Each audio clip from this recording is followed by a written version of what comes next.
Assalamualaikum warahmatullahi wabarakatuh. Terima kasih masih di perkuliahan pengantar logika dan himpunan ya. Kita akan melanjutkan video ketiga dari pertemuan kali ini. Yang kemarin yang sebelumnya kita sudah membahas tentang implikasi dan biimplikasi. Sekarang kita akan membahas tentang ekivalensi logis. Ya. Apa sih itu ekivalensi logis? Ekivalensi logis adalah dua buah pernyataan dikatakan ekivalen atau berekivalensi logis jika kedua pernyataan ini memiliki nilai kebenaran yang sama. Oke, pernyataan P ekivalen dengan pernyataan Q dapat kita tulis sebagai berikut ya. Jadi ada tanda sama dengan 3, dengan tanda seperti ini itu bacanya sama dengan ekivalen ya. P ekivalen dengan Q atau P ekivalen dengan Q juga ya. Jadi ini mirip sekali dengan biimplikasi, tapi ini bukan biimplikasi ya. Ini adalah ekivalen gitu. Kalau ekivalen itu biasanya pernyataannya lebih panjang dari ini gitu, tidak hanya seperti ini ya gitu. Ini cuma menyimpulkan saja untuk menuliskan bentuk umumnya gitu. Kemudian berdasarkan definisi ini, sifat-sifat pernyataan-pernyataannya ekivalen adalah ya, yang pertama seperti ini ya. Jika P ekivalen dengan P. Jika P ekivalen dengan Q, maka Q ekivalen dengan P. Kemudian yang ketiga, jika P ekivalen dengan Q dan Q ekivalen dengan R, maka P ekivalen dengan R.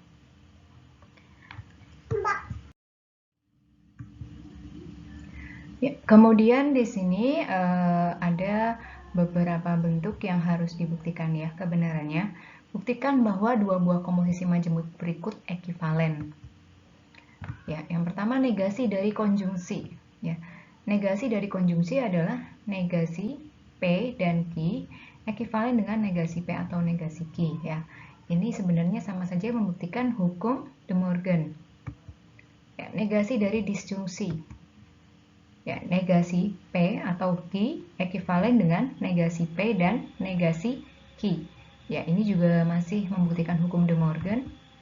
Negasi dari implikasi. Ya, ini sudah pernah dibuktikan ya. Ya, negasi dari jika P maka Q adalah P dan negasi Q. Ya. Jika P maka Q kita ubah dulu menjadi bentuk yang ekivalen dalam bentuk disjungsi yaitu negasi P atau Q. Jadi yang dinegasikan adalah disjungsinya.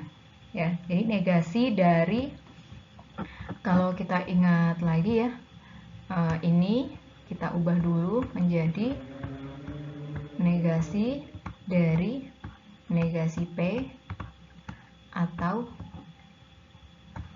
Q ya. Nah, seperti ini ya. Maka negasi dari negasi P, kemudian negasi dari disjungsi adalah konjungsi, kemudian negasi Q. Kemudian yang keempat, negasi dari biimplikasi. Ya, ini juga sudah kita buktikan, yang terakhir ya. Nah, sekarang yang ini nih, ini yang perlu kalian coba. Ya, ini yang perlu dicoba. Tapi ini juga sepertinya sudah pernah ya. Ini juga sepertinya sudah pernah ya. Hasilnya adalah P dan negasi Q atau Q dan negasi P. Ini adalah jawaban dari post-test 2. Gitu. Jadi tapi ini kalau kalian sudah mengerjakan post-test 2 akan tahu ini dari mana asalnya. Oke, begitu ya. Jadi keempat bentuk negasi ini sudah pernah dibuktikan sebelumnya ya rata-rata ya. Dan cukup mudah, jadi ini saya lewati saja biar nanti kita lebih cepat pembahasannya. Kemudian penerapan hukum-hukum logika. Jadi apabila sebelumnya kita banyak menggunakan tabel-tabel kebenaran, nah sekarang kita coba untuk menggunakan hukum-hukum logika untuk membuktikan beberapa proposisi majemuk yang ekivalen. Contoh seperti ini ya, tanpa menggunakan tabel kebenaran, buktikanlah bahwa P atau Q dan negasi P ekivalen dengan negasi P dan Q. Ya. Yang pertama adalah yang dibuktikan adalah ruas kiri menuju ruas kanan, ya. Karena apa? Ruas kiri bentuknya lebih kompleks dibandingkan ruas kanan. Jadi nanti akan lebih mudah diuraikan dari sebelah kiri. Ya, dari sebelah kiri, kita lihat P atau Q dan negasi P. Apa yang bisa kita lakukan? Yang bisa kita lakukan adalah memindahkan negasi P di depan P atau Q, gitu ya. Jadi pertama, ini bentuk negasi P kita pindahkan ke depan, ya. Negasi P kita pindahkan ke depan. Negasi P kita pindahkan ke sini ya. Oke, sehingga menjadi seperti ini. Negasi P dan P atau Q. Ini sesuai dengan hukum komutatif. Selanjutnya, bagaimana? Nah, kita lihat di sini ada negasi P sama negasi P ya. Ini sama. Ini berarti bisa kita gunakan hukum berikutnya. Hukum berikutnya apa? Ya, negasi P dan P atau negasi P dan Q. Ya.